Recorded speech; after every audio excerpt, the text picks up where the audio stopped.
नमस्कार. सर्वप्रथम अरुणाताईंना वाढदिवसाच्या खूप खूप शुभेच्छा. खरं तर राचीम ढेरे या ज्ञानवृक्षाच्या सावलीत अरुणाताईंचं बालपण गेलं. त्यांचं वैचारिक भरणपोषणही तिथेच झालं. निसर्गाचा नियम आहे की महावृक्षाखालची जी झाडं असतात, वृक्ष असतात ते खुरटतात, त्यांची वाढ होत नाही. परंतु अरुणाताई याला पूर्णपणे अपवाद आहेत. त्यांनी आपल्या घराण्यातून जो संशोधनाचा वारसा आहे, व्यासंगाचा वारसा आहे, तो तर त्यांनी घेतलाच. पण त्याचबरोबर त्यांनी ललित साहित्याची स्वतःची एक वाट त्या धुंडाळत गेल्या आणि त्याच्यावर त्यांनी एक अत्यंत महत्त्वाचं असं स्थान निर्माण केलं. त्यांच्या आधीच्या पिढीमधल्या कुसुमाग्रज, सुरेश भट असतील, शांताबाई शेळके असतील, आरती प्रभू असतील, इंदिरा संत असतील, या सगळ्या कवींच्या नंतरची जी पिढी आहे त्या पिढीमधल्या अरुणाताई या एक अत्यंत महत्त्वाच्या कवयित्री म्हणून गणल्या जाऊ लागल्या. आणि हे मला त्यांचं फार खूप महत्त्वाचं वैशिष्ट्य वाटतं की त्या सावलीतही त्यांनी स्वतःचं असं एक स्थान निर्माण केलं. त्यांच्याकडे संशोधनाचा वैचारिक वारसा तर होताच, त्यामुळे त्यांनी संशोधनपर लिखाण खूपच केलं. पण ललित साहित्याचेही खूप वेगवेगळे आयाम आणि खूप वेगवेगळ्या वाटा त्यांनी धुंडाळल्या. त्यांनी कथा लिहिल्या, त्यांनी वैचारिक लेख लिहिले, त्यांनी ज्येष्ठ लेखकांच्या पत्रांचं संपादन केलं, अनेक पुस्तकांचं संपादन केलं, त्यांनी टेलिव्हिजनसाठी मालिकासुद्धा लिहिली. पण खऱ्या अर्थाने त्यांची ओळख या अत्यंत तरल आणि संवेदनशील अशा कवयित्री म्हणूनच आहे. मग एकीकडे त्यांचं संशोधनपर लिखाण वाचत असताना त्यांच्यातला तो व्यासंग दिसतो, वैचारिक शिस्त दिसते, कुठल्याही विषयामध्ये अत्यंत सखोलपणे जाऊन त्याचं विश्लेषण करण्याची त्यांची ताकद आपल्याला जाणवते. आणि जेव्हा आपण त्यांच्या कविता वाचतो तेव्हा एक अत्यंत संवेदनशील अशा पद्धतीची कवयित्री जी अत्यंत सजगतेनं आपला सगळा सभोवताल पाहते आहे आणि त्या सभोवतालाचे ठसे त्यांच्या त्या कवितांमध्ये उमटताना आपल्याला दिसतात. खरं तर अरुणाताई जेव्हा कविता लिहायला लागल्या त्यावेळेला एकूणच स्त्रीवादी चळवळ आणि या सगळ्या गोष्टी होत्या. त्याचं प्रतिबिंब त्यांच्या जरी साहित्यामध्ये पडलं असलं तरी सुद्धा एक गोष्ट महत्त्वाची आहे की त्यांच्या लिखाणामध्ये ठामपणा दिसतो, पण कंठाळीपणा किंवा कर्कशपणा कुठे जाणवला नाही. त्या ठाम आहेत, त्यांची वैचारिक बैठक पक्की आहे, पण ते मांडत असताना त्या अत्यंत समन्वयवादी अशा पद्धतीचा त्यांचा आपल्याला विचार दिसतो, ती मांडणी दिसते. आणि त्यामुळे मला असं वाटतं की एकाच वेळेला त्यांच्या कवितांमध्ये सुद्धा किंवा ललित साहित्यामध्ये सुद्धा आपल्याला वैचारिक छटा आढळतात आणि त्याचबरोबर एकूण माणूस, त्याचं जगणं आणि माणसाच्या स्वभावाचे विविध कंगोरे, या सगळ्या गोष्टींचाही प्रत्यय आपल्याला त्यांच्या सगळ्या साहित्यातनं, विशेषतः त्यांच्या कथांमधनं आपल्याला येत जातो. अरुणाताईंचं व्यक्तिमत्वच अत्यंत रुजुता असलेलं अशा पद्धतीचं आहे. मी आत्ता म्हटलं त्याप्रमाणे कुठल्याही प्रकारचा हट्टाग्रह त्यांच्या लिखाणामध्ये दिसत नाही, आक्रस्ताळेपणा दिसत नाही.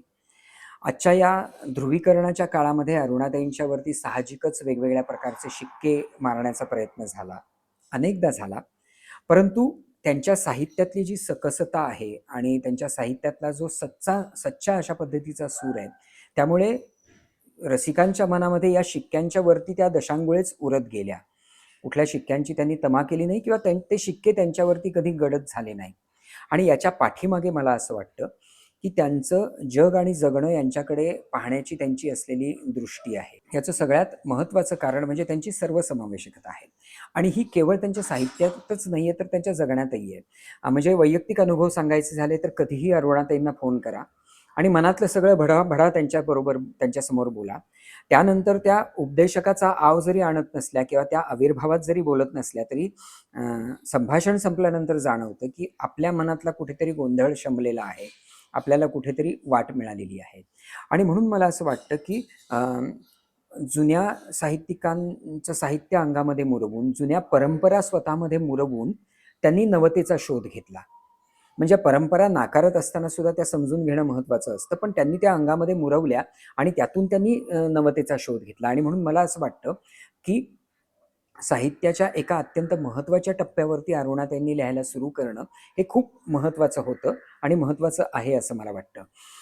त्यांनी जीएनची संपादित केलेली पत्र किंवा त्यांनी सुनीताबाईंबद्दलचा लिहिलेला जो लेख आहे तो वाचताना माणूस समजून घेण्याची त्यांची जी प्रक्रिया आहे त्याच्यामध्ये एकाच वेळेला संशोधकही दिसतो आणि त्याच वेळेला त्या माणसाच्या मनामधले त्याचे षड्विकार आणि या सगळ्या गोष्टींसकट आणि त्याची सकारात्मक बाजू या सगळ्या गोष्टींना समजावून घेत घेत त्या रेखाटन करायला लागतात आणि म्हणून ते खूप महत्त्वाचं ठरतं आणि म्हणून ते सामान्य वाचकाला सुद्धा भेटतं. सामान्य वाचकाला भेटतं किंवा भेडावं याच्यासाठी त्या कधीही वाचक शरणता त्यांच्यामध्ये दिसत नाही. त्यांच्यामध्ये दिसते ती वाचकभिमुखता आणि एकूणच समाजभिमुखता हे त्यांच्या व्यक्तिमत्वाचा फार मोठा भाग राहिलेला आहे. आणि म्हणून जेव्हा कणखरपणे उभं राहायचं आणि काही गोष्टींच्या विरुद्ध ठामपणे उभं राहायचं तेव्हा त्या ठामपणे उभ्याही राहिल्या आणि ते ठामपणे उभं राहत असताना सुद्धा त्यांच्यातली रुजुता कधी नष्ट झाली नाही असं मला वाटतं. साहित्य संमेलनामधलं त्यांचं जर भाषण आपण ऐकलं तर मला असं वाटतं की त्यांच्यामधला संशोधक आणि लेखक या सगळ्याचा आपल्याला प्रत्यय दिसतो आणि त्यांच्या व्यासंगाचा तो परिपाकच त्याच्यामध्ये आपल्याला आढळतो. साहित्य संमेलनामधलं त्यांचं भाषण हा उत्तम भाषणाचा एक वस्तुपाठ होता असं मला वाटतं आणि एका परीने त्यांनी पंचायतच करून ठेवलेली आहे नव्या सगळ्या अध्यक्षांची. कारण त्यांचं भाषण हा साहित्य संमेलनातल्या भाषणांची एक मोजपट्टी होऊन बसलाय किंवा मापदंड होऊन बसलाय. आणि म्हणून मला असं वाटतं की अशा वेळेला जेव्हा आजूबाजूला खूप मंथनाचा काळ आहे, वैचारिक गलबला जेव्हा सगळा सुरू झालेला आहे, अशा काळामध्ये दीपस्तंभासारख्या स्वतःचा सच्चा सूर घेऊन उभ्या असलेल्या, स्वतःची पक्की वैचारिक बैठक घेऊन असलेल्या अरुणाताईंचं असणं हे साहित्य विश्वाच्या दृष्टीने, समाजाच्या दृष्टीने आणि आमच्या पिढीतल्या साहित्यिकांच्या दृष्टीने सुद्धा खूप महत्त्वाचं ठरतं. जुन्या आणि नव्यांशी त्यांचा सतत संपर्क असतो. त्या संपर्कातनं सुद्धा त्यांच्यातली नवता घडत जाते असं मला वाटतं. आणि म्हणून मी परत असं म्हणेन की राचीम ढेरे यांची कन्या हा अरुणाताईंच्या परिचयातला एक संदर्भ आहे, पण केवळ तीच त्यांची ओळख नाही. त्यांनी तो वारसा पुढे नेलेला आहे आणि त्यामुळे या वाढदिवसाच्या निमित्त त्यांचं अभिष्ट चिंतन करत असताना मी असं म्हणेन की आमच्या पिढीला त्यांच्याकडनं खूप ऐकायचं आहे आणि त्यांचं खूप काही वाचायचं आहे आणि त्याच्यासाठी त्यांना दीर्घायुष्य लाभो, उत्तम आरोग्य लाभो, अशा अत्यंत मनापासून मी शुभेच्छा देतो. धन्यवाद.